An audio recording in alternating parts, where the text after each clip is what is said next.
अस्सलाम वालेकुम एवरीवन। तो हम लोग करने लगे इस वीडियो में जल्दी से देखेंगे कि एक नॉर्मल सीटीजी को या फिर किसी भी सीटीजी को इंटरप्रेट किस तरह से करते हैं, क्योंकि जो ऑस्पी के स्टेशन में आती है आपके पास बनी हुई है वो जाहिर सी बात है कोई नॉर्मल होगी या फिर वो थोड़ी बहुत कुछ एबनॉर्मेलिटी होगी। बस आपसे बहुत ज्यादा डिटेल में नहीं वो चाहेंगे कि आप उन्हें बताएं, ये जरूर आपको बेसिक सा बताओ कि एटलीस्ट उसमें क्या क्या चार कॉम्पोनेंट्स आपने देखने हैं और वो जो चार कॉम्पोनेंट्स आपने देखे हैं वो आपके सामने जो सीटीजी है उसमें किस हद तक आगे या पीछे है। ठीक है, मतलब आपको एक अगर बेसिक या जनरल आइडिया होगा तो आपके लिए बड़ा फायदा हो जाएगा। उसके लिए वैसे मैंने आपको सीटीजी समझाई भी ऑलरेडी कि उसके चार कंपोनेंट्स क्या हैं और डिटेल में यानी थ्योरी पार्ट के हिसाब से मैंने आपको बताई भी। इस वजह से मैं वो थ्योरी वाली बातें दोबारा से रिपीट नहीं करूंगी, जस्ट सीटीजी को देख के जरा देखते हैं कि क्या सिलसिले चल रहे होते हैं। पहली बात तो ये आपने याद रखना है और आपको पता भी है ऑलरेडी कि सीटीजी पे जो ये वाली साइड होती है, मतलब ये जो वाई एक्सिस है आपका, यहाँ पर आपकी फीटल हार्ट रेट, मतलब हार्ट रेट की उन्हें वो लिखी होती है ट्रेसिंग, जैसे ये लिखा हुआ आपको नजर आ रहा होगा, थोड़ा सा लाइट है लेकिन 60, 80, 100, 120, 140, 160। ठीक है, तो ये जो चीज आपको दिख रही है ये बेसिकली नंबर जो आएगा यहाँ पर जहां पर भी फॉल करेगा वो जगह होगी फीटल हार्ट रेट। ठीक है, जैसे अगर मेरे पास जो मेरी ऑलमोस्ट बेस लाइन है इस सारे की, मतलब ये कर्व तो बहुत टेढ़ा सा है लेकिन इसकी बेस लाइन पे यूं एक लाइन में लगाऊं तो बन जाएगी ना, ये लाइन तकरीबन 120 और 140 के दरमियान में आ रही है, यानी 130। तो देखो कि बच्चे का हार्ट रेट 130 है। ठीक है, बहरहाल एक बात ये आपने जहन में रखनी है, 130 बीट्स। अच्छा, दूसरी बात जो इसका ये एक्स एक्सिस है ना, एक्स एक्सिस पे टाइम होता है आपका कितने सेकेंड्स और कितने मिनट्स। तो ये किस तरह से टाइम है, क्योंकि यहाँ पर आपको डायरेक्टली कहीं पर लिखी हुई कोई वैल्यू नजर नहीं आएगी एक्स एक्सिस पे कि टाइम कितना है। तो आपने ये याद रखना होता है कि एक जो आपको बड़ा बॉक्स नजर आ रहा है ये एक बड़ा बॉक्स है। ठीक है, ये वाला ये इतना सा, ये आपको नजर है जो ज्यादा डार्क लाइंस है, लाइट वाली लाइंस को नहीं देखना, डार्क वाली लाइंस को। ठीक है, this is one big box, ये वाला। तो आप समझ लें कि अगर एक्सरसाइज के हिसाब से करूं तो एक ये डब्बा और एक ये डब्बा मिला के वन बिग बॉक्स बनता है। तो this one big box is equal to 1 minute. ठीक है जी, एक ये डब्बा 1 मिनट होता है। और इसका मतलब यह है कि इसके दरमियान में भी एक अगर लाइन बनी हुई है तो जो दो छोटे डब्बे हैं ये सिग्निफाई करते हैं 30 सेकंड्स को। तो 30 सेकंड्स ये होते हैं, 30 सेकंड्स ये होते हैं और ये पूरा डब्बा 1 मिनट है। ज्यादातर रीडिंग्स सीटीजी के हम लेते हैं ना वो या तो पर मिनट के हिसाब से लेते हैं या 10 मिनट्स में लेते हैं। तो इससे वो बड़ा आसान हो जाता है कि हम देख लेते हैं कि एक इस बड़े डब्बे में क्या हो रहा है, वो 1 मिनट की रिकॉर्डिंग या 1 मिनट की सीटीजी हो जाएगी। ठीक है, और 10 मिनट का कोई हमसे पूछेगा तो हम इन 10 डब्बों को देख लेंगे, यानी 1, 2, 3, 4, 5, 6, 7, 8, 9, 10। ठीक है, इस तरह से आपने करना है। उसके बाद अगर यहाँ पर मैं बात करती हूँ, कई बार हम सीटीजी में मैं आपको बताऊंगी कि मैं कहूंगी 15 बीट्स पर मिनट हो, तो जो यहाँ पर बड़ी बड़ी रीडिंग्स तो मुझे नजर आ रही हैं बीट्स के बारे में कि 120 बीट्स होगी, 140 बीट्स होंगी। माइनर रीडिंग्स कैसे ले सकते हैं, तो आपको अगर मैं अब मजीद थोड़ा सा डिटेल में दिखाऊं तो आपको नजर आ रहा होगा यहाँ पर, होप सो ये देखिएगा कि ऐसे करके एक आपको ये तो लाइंस क्लियर नजर आ रही है ना, ये जो एक छोटी सी लाइंस है। ठीक है, अब आपको नजर आ रहा है कि इनके बीच में पतली सी लाइन भी है, ये वाली अगर आपको नजर आ रही हो। ठीक है, ये मतलब एक ये लाइन है मेजर सी जो 100 पे लगी हुई है। ठीक है, आपको दिख रही होगी। अच्छा, इधर से देख लेते हैं, एक ये 100 वाली लाइन है मेजर सी जो आपको नजर आ रही है और एक ये वाली लाइन है, ये भी आपको मेजर सी नजर आ रही होगी। मैं अब हॉरिजॉन्टल लाइंस की बात करी। ठीक है, ये और ये, और इनके बीच में एक पतली सी लाइन भी है जो थोड़ी हल्की है। तो ये जो असल में पतली सी लाइन और ये वाला जो एक छोटा सा डब्बा बनता है ना जो 100 से लेकर यहाँ तक है, आपको मेरा होप सो ये पेन समझ में आ रहा होगा कि 100 से लेकर यहाँ तक है जो छोटू सा डब्बा बनता है। एक मिनट, ये बहुत ज्यादा सॉरी, ओके हाँ जी, तो मैं कह रही थी कि ये जो छोटा वाला डब्बा बनता है ना ये 5 सेकेंड्स को रिप्रेजेंट करता है। ठीक है, तो इसका मतलब ये है कि अगर मैं ये कहती हूँ कि कम से कम 15 सेकेंड्स की जो वेरिएबिलिटी है वो होनी चाहिए, मतलब एक दफा या 1 मिनट की सीटीजी में मैं कहती हूँ कम से कम 15 सेकेंड्स की वेरिएबिलिटी होनी चाहिए। तो उसके लिए मुझे क्या देखना है, 1 मिनट का टाइम मुझे पता चलेगा कि इस पूरे डब्बे में आ रहा है और 15 सेकेंड्स का टाइम मुझे ये पता चलेगा कि एक जो छोटे वाला डब्बा है वर्टिकल साइड पे देखूं तो, ठीक है, एक जो छोटा डब्बा है बहुत छोटे वाला ये रिप्रेजेंट करे 5 सेकेंड्स को। तो 3 छोटे डब्बे मिलाऊंगी मैं हाइट के हिसाब से तो 15 सेकेंड्स बन जाएंगे। मतलब मैं एक ये छोटा डब्बा, दूसरा ये और तीसरा ये मिलाऊंगी तो ये तीनों मिला के 15 सेकेंड्स बन जाएंगे। ठीक हो गया, तो मतलब आपको एक अंदाजा मैं ये दे रही हूँ कि अगर हम इस जगह के ट्रेस की बात करते हैं, ठीक है, ये क्योंकि बेस लाइन टाइप जगह बन रही है ना इस जगह की, तो इस जगह पे आप ये समझे कि हमारे पास जो हमने 4 चीजें सीटीजी में देखनी होती है वो होती क्या क्या, पहले ये मैं आपको बता देती हूँ।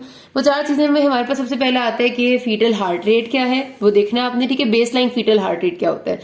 उसके बाद आपने देखे होते हैं कि बेस लाइन वेरिएबिलिटी के हार्ट रेट, तो आपको सबको समझ आ जाना कि number of beats per minute कितनी है, उससे आपको कैसे पता चलेगा। ये जिधर आपकी ये पूरी एक सीटीजी की जो बेस लाइन, मतलब एक जनरल सी जो लाइन जहां पर फॉल करी है ना, वो आपने देख लेना, जिस तरह यहाँ पर 130 फॉल करी है और नॉर्मल इज बिटवीन 110 टू 160, 110 से 160 के दरमियान में कहीं भी होती है, वो नॉर्मल सीटीजी का हार्ट रेट होता है बच्चे का, ठीक है।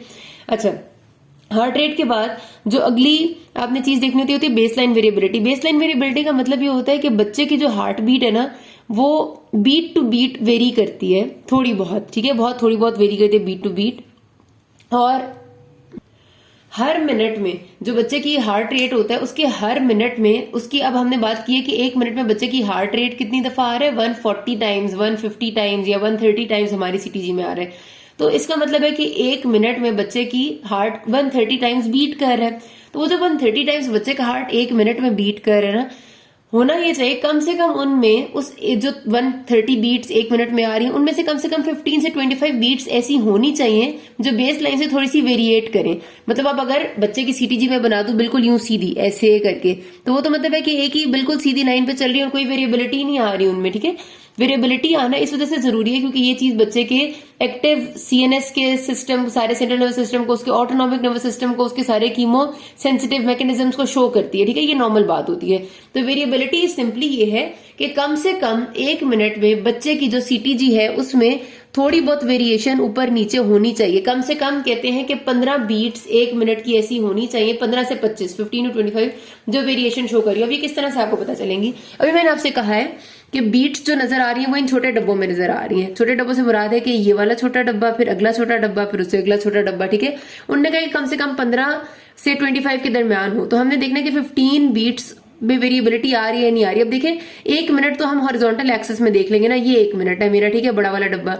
इसमें मैं देखूंगी कि मेरी कम से कम जो है वो 15 से 25 की मैंने बात की है। जो तीन जो डब्बे हैं ऐसे वाले वर्टिकल, तीन छोटे डब्बे, 1, 2 और 3, ठीक है। इधर से मैं आपको बताऊं तो 1, 2 और 3, तो 3 छोटे डब्बों में कम से कम ऐसे लाइन ऊपर और नीचे होनी चाहिए ताकि मैं उसको कहूंगी कि ये नॉर्मल वेरिएबिलिटी है। अब आप ये देखें, चलें, ये तो 2 डब्बों में जा रही है, यहाँ पर आपकी 10 पे आ रही है वेरिएबिलिटी। अब ये वाली लाइन आप देखें, एक छोटे डब्बे में, दूसरे में, तीसरे में गई है, तो 15 पे वेरिएबिलिटी आई है, ठीक है। तो 15 पे, फिर इधर, फिर इस पे 10 पे आई है। तो एक मिनट में काफी दफा वेरिएबिलिटी शो कर रही है और 15 और 10 बीट्स तक जा रही है, मतलब ये अच्छी खासी वेरिएबिलिटी है। तो इसका मतलब है कि दिस इज नॉर्मल। 15 टू 25 में आ जाए तो नॉर्मल वेरिएबिलिटी हो जाती है। तो जब आप वेरिएबिलिटी को देखते हैं ना, तो आपने ये देखना है कि वाई एक्सिस पे यानी वर्टिकल एक्सिस पे कितना ऊपर या नीचे हो रहा है ग्राफ, एक्स एक्सिस पे नहीं देना, क्योंकि एक्स एक्सिस पे तो आपके पास टाइम है। आप नंबर ऑफ बीट्स तो देखिए वाई एक्सिस पे रहे ना, तो आपने देखना है वाई एक्सिस पे ऊपर कितना जा रहा है, नीचे कितना आ रहा है। जितना एक छोटा डब्बा 5 बीट्स को प्रेजेंट करता है, हमने कहा कि कम से कम 15 बीट्स में वेरिएबिलिटी आनी चाहिए। तो कम से कम आपका डब्बा आपकी जो लाइन है वो 3 डब्बों को क्रॉस करेगी, तो 5, 5, 5 के 3 होके 15 बन जाएंगे, ठीक है। तो 15 बीट्स की वेरिएबिलिटी आ जाएगी। तो बस आप, अच्छा, अगर ये तो मैं आपको ज्यादा डिटेल में समझा रही हूँ ना, अगर बहुत ज्यादा डिटेल में नहीं भी समझ में आती तो मोटा सा देखने के लिए इतना याद रखिएगा कि जो बीट्स है वो एक स्ट्रेट लाइन में नहीं जानी चाहिए और ना ही बहुत छोटी छोटी, जैसे अभी नीचे वाली जो लाइन है, ये लाइन सीटीजी की नहीं है, वैसे मैं आपको बताने लगी हूँ, ठीक है। अब जैसे इस लाइन में देखें कितनी छोटी छोटी सी ऐसे वेरिएशंस आ रही हैं, तो इस तरह की वेरिएशन अगर सीटीजी में होंगी तो वो एब नॉर्मल होंगी, क्योंकि वो आपकी 15 बीट्स तक नहीं जा रही होगी। जो कम से कम 3 डब्बों को वर्टिकल में ट्रेवर्स करेगी वो 15 तक जाएगी ना।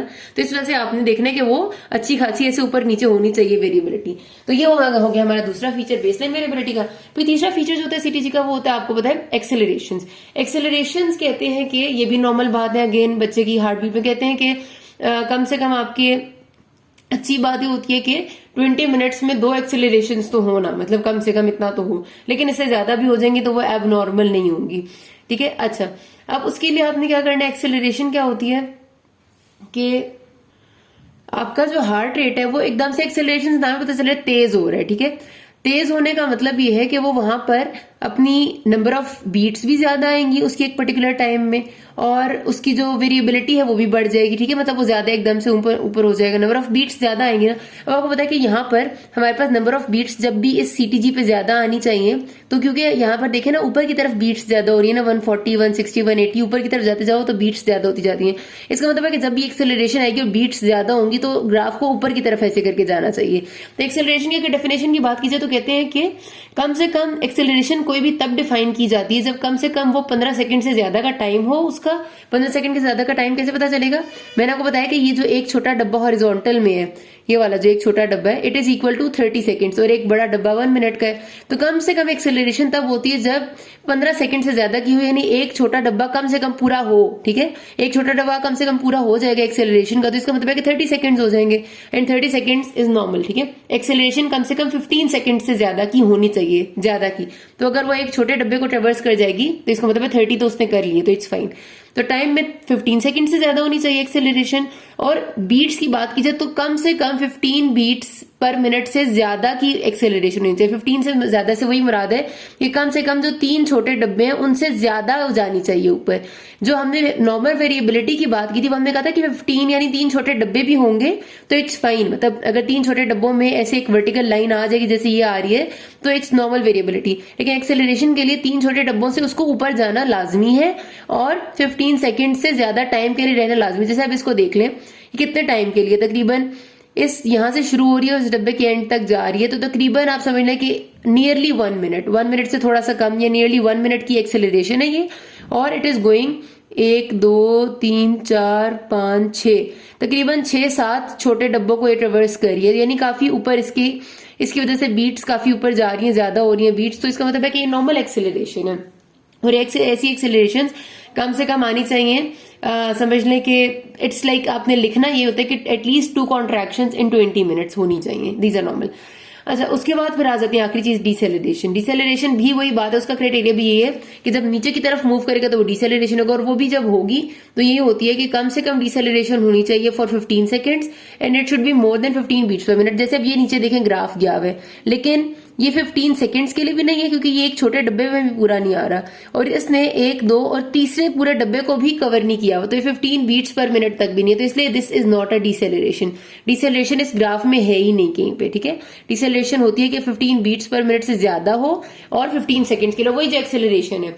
तो डिसेलरेशन एक नॉर्मल सीटीजी में कभी भी नहीं होती। अगर डिसेलरेशन प्रेजेंट है तो इसका मतलब है सीटीजी एब नॉर्मल है, चाहे एक डिसेलरेशन भी है। ठीक है, तो एक तो ये बात होगी। अब हमारे ये 4 है क्राइटेरिया। अब ये जो सीटीजी अगर मेरे से कोई पूछेगा तो मैं कहूंगी कि दिस इज, जैसे अगर मेरे पास कोई सिनेरियो होगा, कोई उन्होंने मुझे बताया हुआ कि मदर इज हाइपरटेंसिव या मदर इज डायबिटिक, तो ये आपने लाजमी बताना था सबसे शुरू में कि this is high risk CTG of a diabetic female. पहली बात आपने यहां से शुरू करनी होती है ताकि आपको अगले को बता सके कि yes I have read the scenario, अगर सिनेरियो में कोई बात लिखी हुई है। ठीक है, तो दिस इज हाई रिस्क या सीटीजी, या this is a CTG of a female who presented normally in labour. ठीक है, ऐसी कोई बात आप कर देंगे। Which shows which is a reactive CTG, पहले आप ये बताएंगे ना, शुरू इस बात से करेंगे which is a reactive CTG होगी, या फिर आपकी सस्पिशियस है या पैथोलॉजिकल है। रिएक्टिव का मतलब है कि जो सब नॉर्मल होता है, ठीक है, जिसमें सारा कुछ नॉर्मल है। और नॉर्मल क्या है कि heart rate should be between 110 to 160 beats per minute. Baseline variability आपकी होनी चाहिए 15 से 25 बीट्स पर मिनट के दरमियान में। Acceleration at least 2 in 20 minutes and no deceleration, ये नॉर्मल है। अगर सारी चीजें इसमें फॉल कर रही हैं जैसे मेरी सीटीजी की कर रही है तो ऐसे कि this is a normal CTG. Reactive CTG, अगर आपकी कोई एक चीज है जो इससे अगेंस्ट जा रही है तो मैं कहूंगी this is a suspicious CTG, और अगर 2 चीजें अगेंस्ट जा रही है तो मैं कहूंगी पैथोलॉजिकल है। ठीक है, अच्छा, ये जो नीचे वाली लाइन है ना, ये वाली जो लाइन, ये होती है आपकी यूट्राइन कॉन्ट्रैक्शंस की लाइन, ये वाली है जो अभी ये वाली लाइन तकरीबन ऑलमोस्ट बिल्कुल मैं कह रही हूँ कि बेस लाइन जैसी जा रही है, तो इसका मतलब अभी कोई यूट्राइन कॉन्ट्रैक्शंस नहीं जा रही। जब कॉन्ट्रैक्शंस होती है ना तो ये ऐसे पहाड़ बने हुए होते हैं, इधर भी ये एक आई कॉन्ट्रैक्शन, ये दूसरी आई कॉन्ट्रैक्शन। तो सीटीजी बेसिकली 2 चीजों को मॉनिटर करती है। 2 इसके आपके ट्रांसड्यूसर्स होते हैं, एक ट्रांसड्यूसर आपका फीटल हार्ट रेट को मॉनिटर करता है जो ये आता है, और दूसरा यूट्राइन कॉन्ट्रैक्शंस को करता है। और यूट्राइन कॉन्ट्रैक्शन को करने से जरूरी होता है कि जब फीमेल लेबर पेन्स में आती है तब नहीं भी देखना होता है कि माइल्ड कॉन्ट्रैक्शन है, मॉडरेट या सिवियर है। ठीक है, और उसके लिए फिर अलग चीज होता है कि ये जो छोटे वाले डब्बे गोल वाले बने हुए हैं ना, अगर आपकी माइल्ड होती है तो आप उनको सिर्फ हल्का सा, अच्छा ये इधर नहीं, मैं आपको बाद में बताऊंगी। ठीक है, मतलब इस तरह आपकी सीटीजी कंफ्यूज हो जाएगी, आपसे कोई पूछता नहीं है। बस इतना याद रखना है कि अगर आपके साथ कॉन्ट्रैक्शंस आ रही हैं और ऊपर आपकी सीटीजी में डिसेलरेशन आ रही है तो आपने देखना होता है कि डिसेलरेशन और कॉन्ट्रैक्शन का क्या कोऑर्डिनेशन है आपस में। मैं आपको दूसरी तस्वीर में दिखा देती हूँ ये बात। ठीक है, बल्कि अगले पार्ट में दिखा देती हूँ। किसी कोई मसला अभी तक you can ask me. Thank you.